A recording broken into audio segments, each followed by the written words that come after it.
আজি 5 জুন বিশ্বৰ পৰিৱেশ দিৱসৰ উপলক্ষে সমগ্ৰ বিশ্বৰ লগতে উৰিয়াম ঘাটতো পৰিৱেশ সংৰক্ষণৰ বাৰ্তা লৈ একাধিক কাৰ্যসূচী ৰূপায়ণ কৰে উৰিয়াম ঘাটৰ শাখা সাহিত্য সভাই। সাহিত্য সভাৰ উদ্যোগত আৰু স্থানীয় বিদ্যালয়সমূহৰ সহযোগত অঞ্চলটোৰ কেইবাখনো শিক্ষানুষ্ঠানত গছপুলি ৰোপণ আৰু সজাগতা সভা অনুষ্ঠিত হয়। এই উপলক্ষে আংছা জিলালৈ শ্যাম উচ্চতৰ মাধ্যমিক বিদ্যালয়, উৰিয়ামঘাট প্ৰাথমিক বিদ্যালয় আৰু বিষ্ণুপুৰ লক্ষীপথাৰ মধ্য ইংৰাজী বিদ্যালয়ৰ প্ৰাংগণত নাহৰ গছপুলি ৰোপণ কৰা হয়। সাহিত্য সভাই জানিবলৈ দিয়া মতে প্ৰয়াত জুবিন গাৰ্গৰ স্মৃতিত এই গছপুলি ৰোপণ কাৰ্যসূচী অনুষ্ঠিত কৰা হয়। আছাং জিলদৈ শ্যাম উচ্চতৰ মাধ্যমিক বিদ্যালয়ত অনুষ্ঠিত সজাগতা সভাত বিদ্যালয়খনৰ সহশিক্ষক দীপক শৰ্মা আৰু উৰিয়ামঘাটৰ শাখা সাহিত্য সভাৰ সম্পাদক ভূপেন শইকীয়াই আঁত ধৰা সভাত মুখ্য অতিথি হিচাপে অংশগ্ৰহণ কৰি বক্তব্য আগবঢ়াই বিশিষ্ট শিক্ষাবিদ তথা লেখক নৰেন চুতীয়াই। তেওঁ নিজৰ ভাষণত পৰিৱেশ সংৰক্ষণৰ ক্ষেত্ৰত নতুন প্ৰজন্মৰ ভূমিকা অতি গুৰুত্বপূৰ্ণ বুলি উল্লেখ কৰে। প্ৰায় 7 শতাধিক ছাত্ৰ ছাত্ৰীৰ উপস্থিতিত অনুষ্ঠিত অনুষ্ঠানটোত উৰিয়ামঘাটৰ শাখা সাহিত্য সভাৰ প্ৰতিষ্ঠাপক সভাপতি ৰত্নেশ্বৰ শ্যাম, সভাপতি লক্ষ্মণ চেত্ৰী, উপসভাপতি জিতুল হাজৰিকা, আজীৱন সদস্য ডিম্বেশ্বৰ চেতিয়া, লোহিত গগৈ, সৌৰভজ্যোতি শইকীয়া, কৰ্ণ সিং লিম্বু, ৰঘুনাথ খলান, অজয় চিনচুৰী, নয়নমণি ফুকনকে ধৰি বহুত গণ্যমান্য ব্যক্তি উপস্থিত থাকে।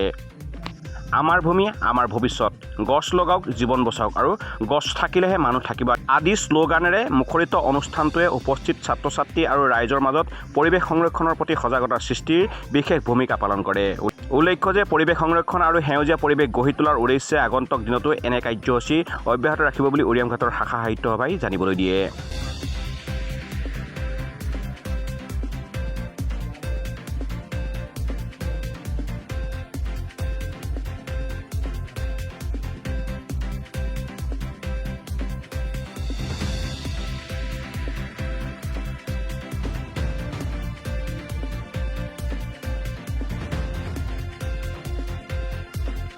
ধনশিৰিৰ পৰা ভূপেন শইকীয়া ৰিপৰ্ট, খবৰ গোলাঘাট।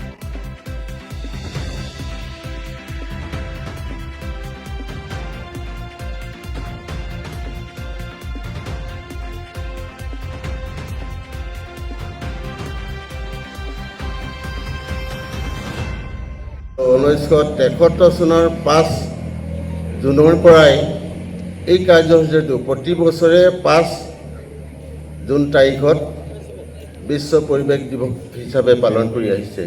সেয়েহে অসম সাহিত্য সভাৰ উদ্যোগত আমি উৰিয়ামঘাট শাখায়ো গছপুলি ৰোপণ কাৰ্যসূচীত সহযোগ কৰিছোঁ।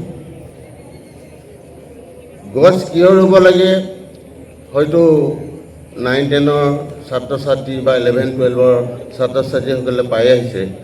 মই তলৰ ছাত্ৰ ছাত্ৰীসকলৰ জ্ঞাতাৰ্থে অকণমান ক'ব বিচাৰিছোঁ। মানে আমাৰ বায়ুমণ্ডলত আমাৰ প্ৰয়োজনীয় অক্সিজেন গেছ 20.95% থাকিব লাগে, প্ৰায় 21% থাকিব লাগে। নাইট্ৰজেন 78%, বাকী নিয়ন, আৰ্গন, হিলিয়ন, কাৰ্বন ডাই অক্সাইড, কাৰ্বন মনক্সাইড বাকীখিনি থাকে। এতিয়া কথাটো হৈছে যে এতিয়া আমি ইয়াত গোট খাই থকা মানুহখিনি আমি নিশ্বাসত উশাহ এৰি দিওঁতে